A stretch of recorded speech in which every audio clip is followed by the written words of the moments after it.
Thanksgiving was always uncomfortable in our house, but that year, it broke something in me. My name is Claire Evans. I'm 34 now, and for most of my life, I've tried to be small, the one who made things easier, quieter, smoother. I never demanded attention. I just showed up, did what needed to be done, and stayed out of the way. Maybe that was my mistake. Maybe when you spend your life being the glue, people stop noticing you're holding everything together. My brother Brandon, he was always the favorite, the achiever, the charming one, the one my mother introduced with pride and a beaming smile. Me? I was just Claire. No spotlight, no special treatment. But that Thanksgiving, after mashing potatoes for 3 hours and setting the table alone, my mother looked me in the eye and said 6 words I'll never forget. "You're just a burden. Always have been." I showed up early, as always. The kitchen smelled like rosemary and sugar glaze, and my mother was already barking instructions without even looking at me.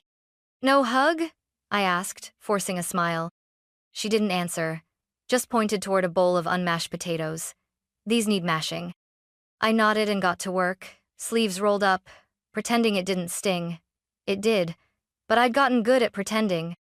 Brandon arrived an hour later, carrying a bottle of Pinot and a woman half his age named Madison. She looked like she'd stepped out of a perfume ad, all long legs and high-pitched laughs. Mom rushed over like royalty had entered the palace. "My boy," she said, kissing both his cheeks. "And who's this beautiful creature?"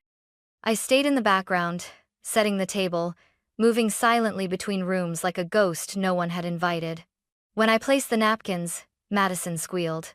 "Oh, everything's so perfect." Mom beamed.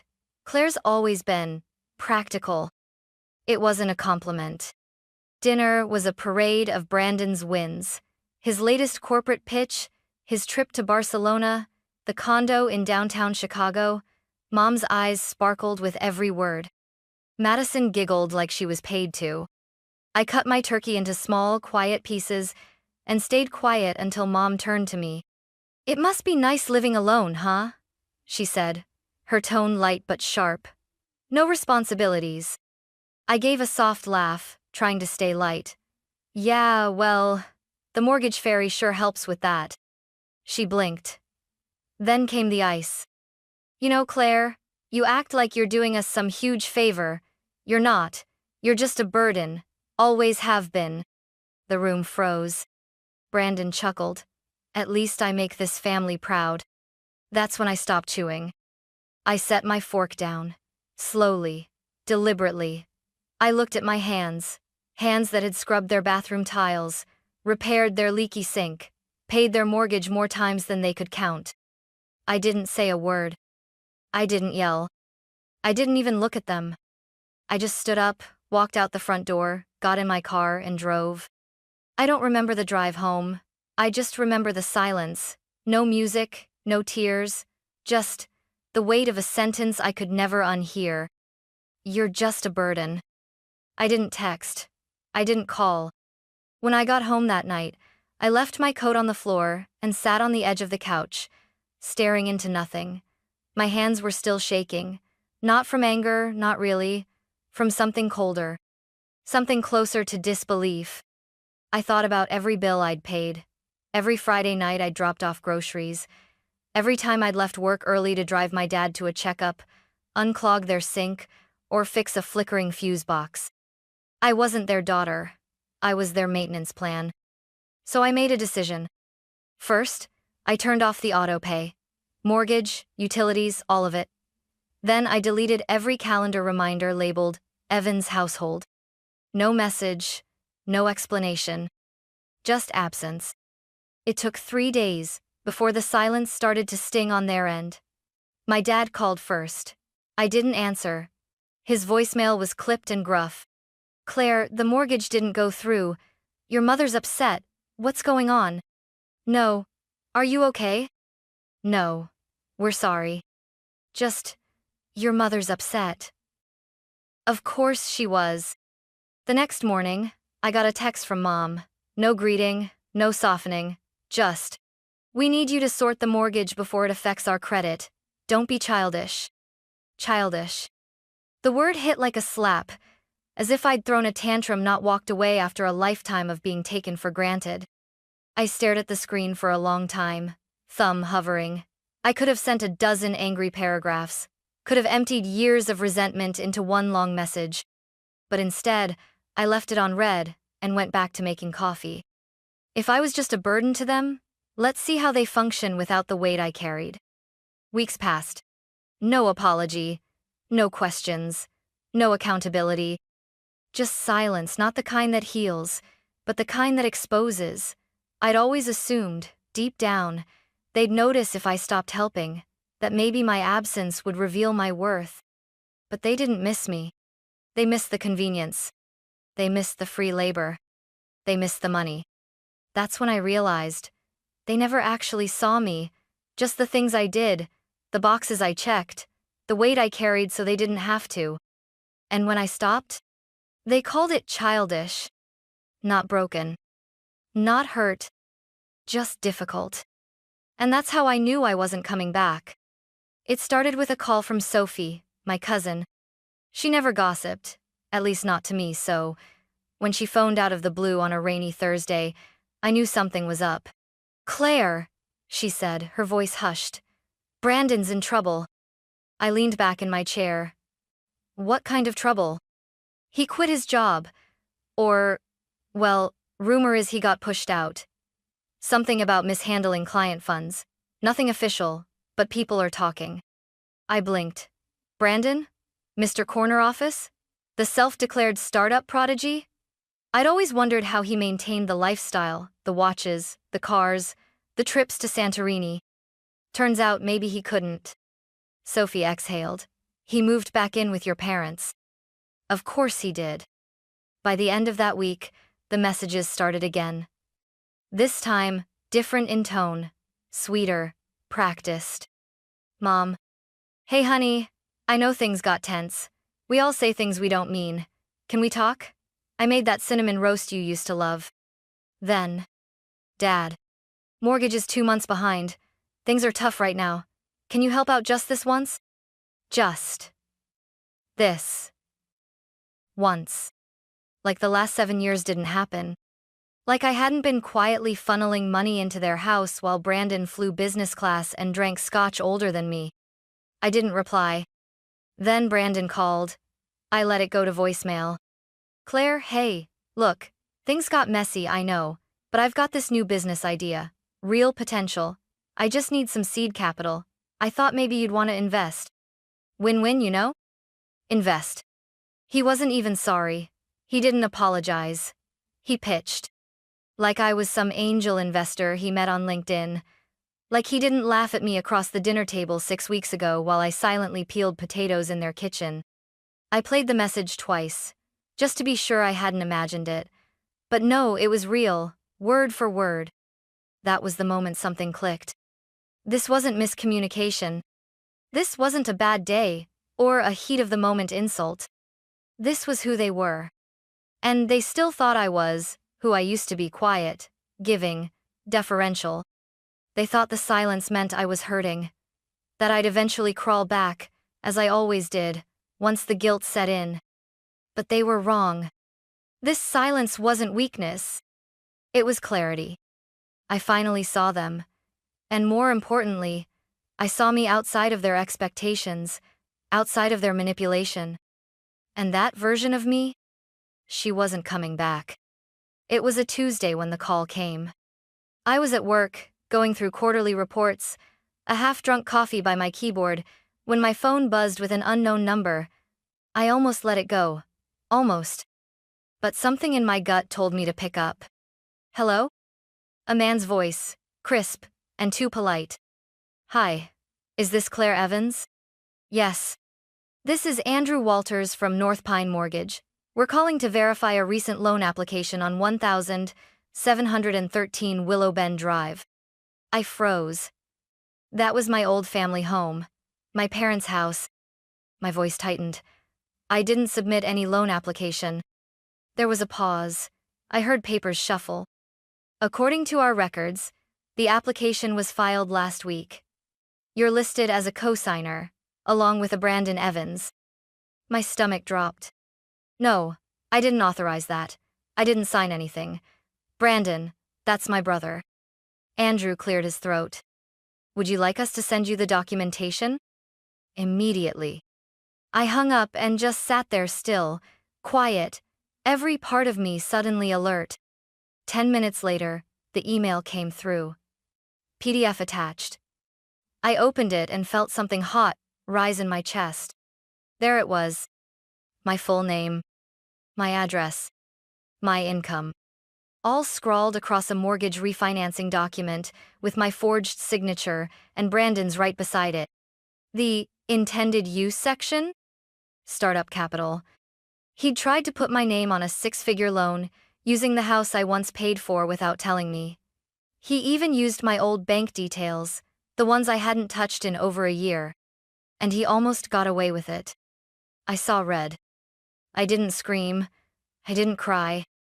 Instead, I opened a new browser tab and typed in the name Kimberly Ross, my old lawyer from a corporate lease dispute. She was sharp, ruthless, and allergic to bullshit. I forwarded everything, the PDF, screenshots, voicemail clips. Then I added a single line. He forged my signature. I want this handled. She responded in under 15 minutes. First, freeze your credit. Second, file a police report for attempted fraud and identity theft. Third, I'm drafting a cease and desist. Fourth, how loud do you want this to be? That last line stuck with me. I'd spent my whole life being quiet, avoiding scenes, choosing peace over confrontation. But this? This crossed the line. This wasn't just manipulation. This was theft. This was betrayal of the most calculated kind. I called the bank, froze all my credit accounts, changed every password I had, then walked straight into the downtown police precinct and filed a report. It felt surreal. The kind of thing that happens to other people. The kind of thing that makes you question every memory, every decision, every time you thought maybe your family just didn't understand how much you gave. But now, it wasn't about hoping they'd see. It was about making sure they couldn't touch me again. That night, Brandon called. For once, I picked up. Claire, he said, like we were best friends again. Look, I think there's been a misunderstanding. Save it. He paused. What? I know what you did. The bank called me. I have the documents. I've already filed the report, and you'll be hearing from my lawyer. Silence. Then a laugh. Nervous. Insulting. Dude, come on. It wasn't like that. I just needed a little help. You live alone, no kids, no major bills. I figured you'd be fine. You already did it. I cut in. You just didn't think you'd get caught. He exhaled hard. His tone shifted. Let's be real for a second, Claire. You've always had help. You've always had it easy. You're just sitting there hoarding comfort while the rest of us are trying to build something. My throat tightened, not from hurt but from clarity. He really believed it. He thought he was owed my life. He thought I was just extra. Expendable. I hung up. And for the first time in years, I didn't feel guilt. I felt something sharper. Focus. Resolve. That night, I printed every receipt from the last 7 years, every transfer, every repair bill, every check I wrote to keep their house afloat. I organized them into a folder labeled Burden. I thought it was fitting. The next morning, Kimberly called. We're filing the cease and desist today. I'll also start prepping a civil complaint for fraud and damages. If they push back, we go nuclear. I nodded. No more silence, I said. Because silence was how they survived. But I wasn't surviving anymore. I was done. Now? I was coming for everything they tried to steal. I didn't tell anyone I was moving. Not Sophie. Not the few coworkers who had tiptoed around my quiet mood since November. Not even my landlord, until I handed in my notice. It wasn't impulsive. It wasn't revenge. It was relief. I transferred to our company's Boulder office, a branch I'd visited once during a training trip years ago. I remembered the mountains more than the people. how they rose behind the buildings like watchful gods. I needed that kind of stillness. The drive took 2 days. I packed everything I truly needed into the back of my car. A few suitcases, my laptop, a kettle, 2 framed photos I hadn't thrown away, not of my family, but of myself on hiking trails I once thought I was too busy to revisit. When I arrived in Colorado, the air felt sharper, cleaner, like I could finally breathe with my own lungs. The first week was strange. My new apartment was smaller, but it had sunlight, actual sunlight. The kitchen window faced the mountains, and every morning the light slanted in like a quiet reminder. You're not there anymore. I bought plants. I signed up for a pottery class. Not because I wanted to be good at it, but because I wanted to feel clay in my hands instead of tension in my chest. I started seeing a therapist. Not for them, for me. At work, I spoke up in meetings. I volunteered for a cross-team project that brought me face to face with our regional director. For once, I wasn't the support system. I wasn't the ghost in the background who made everyone else look good. I was visible, and it terrified me. But it also felt like stepping into something I didn't realize I'd been missing ownership. Of my time, of my space, of my story. Back in Illinois, they were still unraveling. Sophie told me Brandon had moved back home, that the business idea had fallen apart, that my parents were barely keeping up with bills. They still hadn't apologized. Not once. But oddly, I no longer needed it.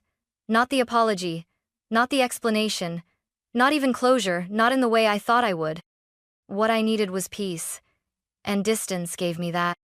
I started waking up without checking my phone first. I went days without thinking of them, weeks without the guilt tugging at my spine. I even joined a hiking group. A real one with strangers, and trail maps, and thermoses full of bad coffee and stories that didn't end in manipulation. One Saturday, standing at the edge of Bear Peak, wind in my face and nothing but trees below, I whispered to myself, "You're not a burden." Not anymore. Not ever again. It was a subject line I almost missed. Evans' family mortgage, urgent inquiry. Buried between a newsletter and a spam offer for discount vitamins. If I hadn't seen the sender, an assistant manager at Mid-County Savings Bank back in Illinois, I might have deleted it. But I clicked. The email was short, clinical. "We are reaching out regarding a delinquency on a mortgage account, previously associated with your financial contributions. The property at 1713 Willow Bend Drive has been marked for pre-foreclosure. Please let us know if you intend to assist in bringing the loan current." I stared at the screen for a long time. That house. Their house. The one I paid for in silence for years. The one I was told I didn't own, didn't deserve, wasn't connected to. And now they were losing it. I called the bank directly. The woman who answered was polite, slightly exhausted. She confirmed what I suspected. "The loan is 4 months behind. Late fees are piling up. If no payment is made, it will be listed for auction within 60 days. I thanked her. Then, I called Kimberly. "I want it," I said. "I want the house." "Under your name?" she asked. "No," I said. "Under the LLC we set up for tax shielding. I want it clean." She smiled through the phone. I could hear it. "We'll stay quiet. Strategic. Surgical." And we were. I contacted a property investment group in Springfield who specialized in distressed real estate. Through them, we monitored the foreclosure process discreetly. I didn't need drama, I needed the deed. In the meantime, I dug up a document I'd almost forgotten, a notarized letter I had my parents sign years ago when I started helping with the mortgage. Back then, I framed it as protection in case anything went wrong. They signed it without reading. Typical. It stated, "Claire Evans has contributed over 92,000 toward mortgage payments, renovations, and property maintenance as an act of familial goodwill." Kimberly reviewed it and nodded. "If they try to contest your purchase or accuse you of theft, this buries them." 2 weeks later, Sophie called me. She sounded breathless. "Claire," she whispered, "You're not going to believe this. Brandon's back living with your parents." I didn't even flinch. "How bad is it?" "Bad," she said. "His startup's gone. Madison dumped him. He's borrowing money from friends. Mom was overheard at church saying she needed a miracle." I thanked her and hung up. This was the window. This was the moment they'd never see coming. I flew back the week before the auction. Quietly. No family, no drama. I stayed in a modest hotel just outside Maplewood, close enough to watch the edges of their world unravel without stepping in. On auction day, I didn't show up in person. I sent my agent, a sharp woman in a gray blazer, who bid without emotion. When the auctioneer read, "Property 1,713, Willow Bend Drive, 3-bed, 2-bath." The room barely stirred. Opening bid, 240,0. My agent raised her paddle at 245,000. Another bidder countered at 250,000, but they dropped out at 260,000. Sold. The house was mine. Well, the LLC's. But legally, completely, unarguably, mine. I didn't go to the house right away. We had the locks changed, deed transferred, title secured. 9 days later, we sent the official notice of ownership, along with a letter drafted by Kimberly and signed by me. This property is now under new ownership. All prior occupants must vacate within 14 days. No exceptions. No name. No apology. Just clean legal distance. But fate is messy. The next day, I walked out of a bakery downtown and saw them, my parents and Brandon, standing outside a Wells Fargo branch, huddled, pale, tense. Brandon's jaw was clenched as he barked into his phone. My mother looked like someone had pulled the sky out from above her. They hadn't seen me. But then she did. Her eyes locked with mine across the street. She froze. Lips parted. Something behind her eyes crumbled. I gave her the smallest nod. Then turned and walked away. They were gone within 2 weeks. No goodbye. No confrontation. No forwarded address. The house was left silent, stripped of furniture, of voices, of everything except air that finally felt still. I walked through it one last time, alone. The kitchen still smelled faintly of cinnamon. The living room echoed a little too easily, like it was glad to be emptied. In a back closet, I found a shoebox labeled with my name filled with old report cards, a drawing of a stick-figure family, and a thank you note I'd written my mom in 3rd grade after she packed my favorite lunch. She'd kept it. Or maybe just forgot it was there. I didn't take it with me. That little girl who wrote that note? She stayed in the box. Because the woman I'd become didn't need to be chosen. She chose herself. I didn't move back into the house. Instead, I partnered with a nonprofit that supports young women aging out of foster care. We turned the place into a transitional home, safe, stable, quiet.